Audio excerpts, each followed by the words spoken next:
안녕하세요. আমরা আছি south Korea থেকে। আপনারা যারা কোরিয়াতে আসার জন্য প্রস্তুতি নিতেছেন এবং সামনে ইন্টারভিউ ফেস করবেন, তাদের সাথে আমাদের ইন্টারভিউ ফেস করার বাস্তব অভিজ্ঞতা আমরা আজকে শেয়ার করব। তো এখানে হচ্ছে আমার সাথে আমরা একসাথে আসছি। তো রিফাত, তুমি কি করছিলা এমবাসি ফেস করার জন্য একবার প্রথম থেকে? প্রথমে বুঝতে হইব যে কোন টাইমে আমাদের আসতে হবে।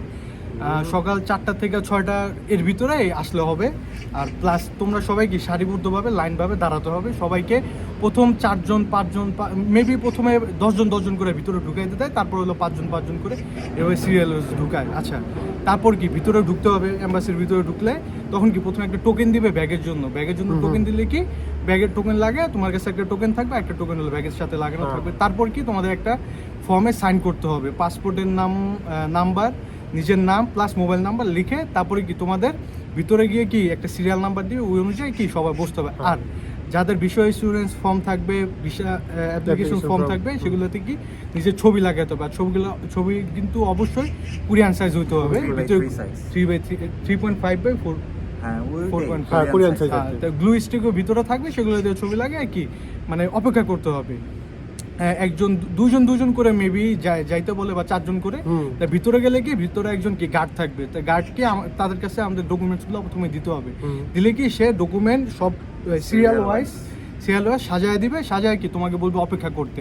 ভিসা অফিসার 2জন থাকে, মানে পার্ট বাই পার্ট দুজন করে তোমাদেরকে ডাকা হবে। এখন ভিসা এক্সপিরিয়েন্স যে কোশ্চেনগুলো বা কোশ্চেন কীভাবে কি আসতেছে, সেগুলো আমরা কি আমাদের প্রকাশদা বলবো। আমি হচ্ছে 4টার দিকে চলে গেছিলাম। আমি হচ্ছে আমি যে আসছিলাম এখানে অন্ধকার, ঠিক আছে, একলা, নার্ভাসনেস, হ্যাঁ কী করুম, আমি সবার আগে বললাম এরকম। 4টার দিকে আসছে, এরপর আস্তে আস্তে সবাই আসছে। এরপর হচ্ছে 9টা বাজে আমাদের ঢুকাইছে। ওই যে ফর্মালিটিসগুলো বললো, এই যে পেপারস রেডি, এই সেইগুলো করলাম। এরপর হচ্ছে আমাদের মেইন যে বিষয়টা, ইন্টারভিউর সামনে আমরা চলে গেলাম। ওইখানেও হচ্ছে আমাদের পেপারসগুলো রেডি করলো। এরপর হচ্ছে 2জন কইরা বসাইছে, ইন্টারভিউ নিচ্ছে 2জন কইরা।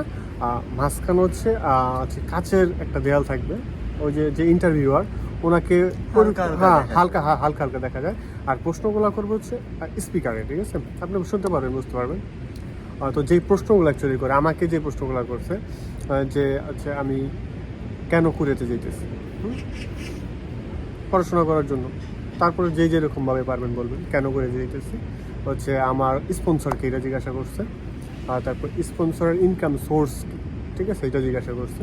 এটা কিন্তু হচ্ছে আপনার এই উত্তরটা কিন্তু আপনার নিজেই ব্যাক করতে নেই, ঠিক আছে, মানে স্মার্টলি, যেন অ্যাকচুয়ালি এটা বলার মতো, ঠিক আছে। আর হচ্ছে ভার্সিটির নাম কি, এগুলো। আর জিজ্ঞাসা করছিল হচ্ছে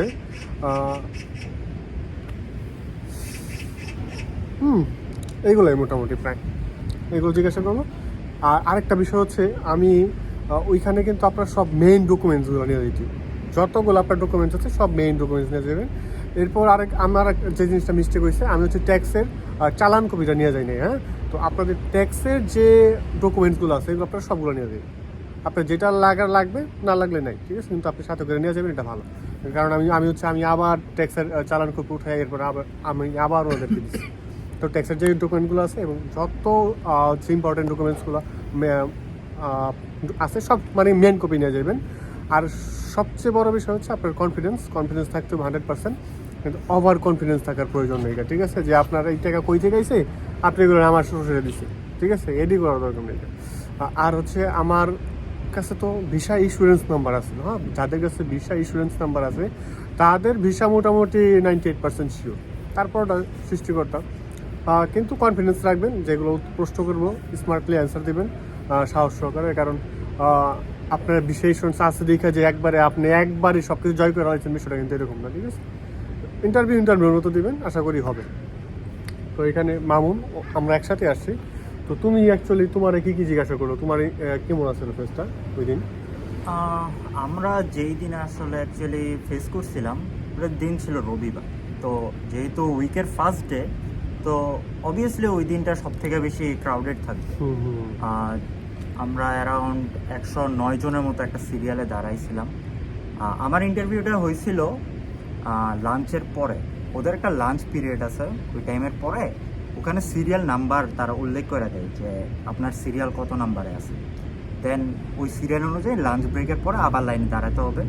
দাঁড়ানোর পরে এক এক করে না, আসলে এটা 10 জন 5 জন 7 জন এরকম করে তাদের মেন্টালিটির উপর ডিপেন্ড করে হ্যাঁ, কতজন right, আর কি ভিতরে তারা ঢুকাইতে চায়। সিট ক্যাপাসিটি ওই রকম ভিতরে যাওয়ার আসলে স্পেস আছে, বসার স্পেস আছে, তো ওই টাইমে আবার একটু লিমিটেড থাকে। কারণ হচ্ছে যে যাদের আর কি ভিসা হয়েছে বা হয় নাই তাদেরকে ব্যাগ দেয়, পেপারসগুলো ব্যাগ দেয়, তো ওদের আবার একটা সিরিয়াল থাকে আলাদা, তো যার কারণে আর কি আমাদের একটু লিমিটেডভাবে ঢুকায় ভিতরে।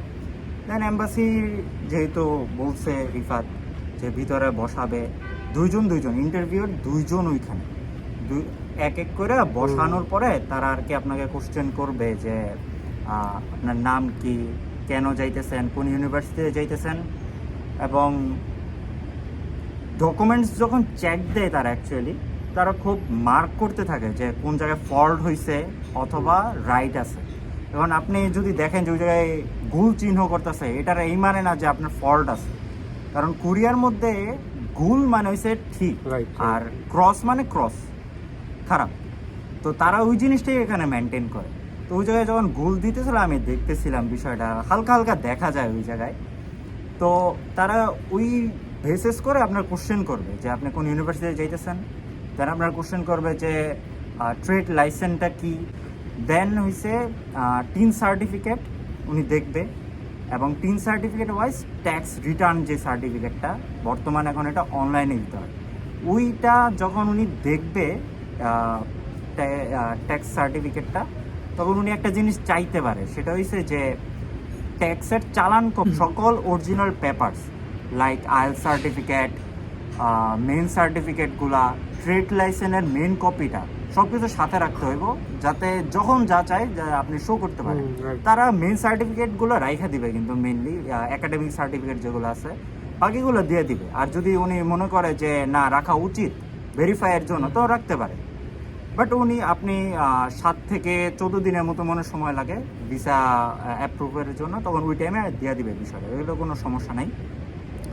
And last thing, the bank statement, the most important thing. Bank statement অবশ্যই আপনাকে মাথার মধ্যে এটুকু রাখতে হইব যে ব্যাংকে যে টাকাটা আছে এই টাকাটা প্রপারলি এক্সপ্লেইন করা জানতে হবে। Right. ঠিক আছে, ব্যাংকের কারণ হয়েছে যে মার্চ ইনটেকে আমরা সবাই জানি যে সব থেকে বেশি রিজেকশন আসছে, তার অন্যতম বড় কারণ হয়েছে ব্যাংক স্টেটমেন্টের প্রপারলি বলতে না পারা।